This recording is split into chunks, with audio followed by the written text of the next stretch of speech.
উনি ওনার কাউন্সিলরের বাড়িতে গেছেন, আই হ্যাভ নো অবজেকশন।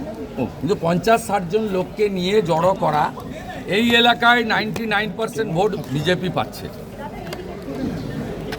উনি এই এলাকায় এসে ভোটারদেরকে ভয় দেখানোর চেষ্টা করছেন। এটা হতাশার বসা। কাউন্সিলরদের যদি গুন্ডাদের কাউন্সিলর বানায় তাহলে ডান্ডা তো খেতে হবে।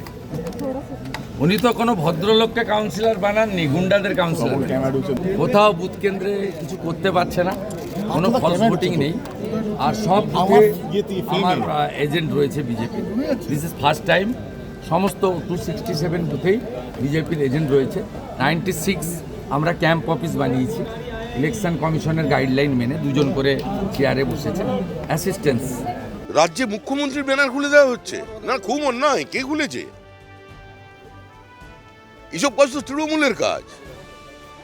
এত শক্তি কে পেয়ে গেল যে মুখ্যমন্ত্রীর নামের ব্যানার খুলে দিচ্ছে পশ্চিমবঙ্গে? তার মানে মানুষ জেগে গেছে।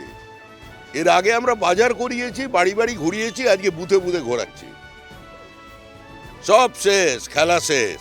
বুথ জ্যাম করতে গেলে অবজারভার হুমকি দেবে না তো কি করবে? ওটাই তো অবজারভারের কাজ। হুমকি না দিলে আমরা তাকে ধরবো।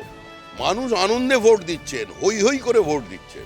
কিছু জায়গায় পোলিং স্লো হচ্ছে, কারণ অনেক বেশি চেকিং এবারে অন্যান্য বারের থেকে। অনেক দিন পরে পশ্চিমবঙ্গের মানুষ হই হই করে ভোট দিচ্ছে।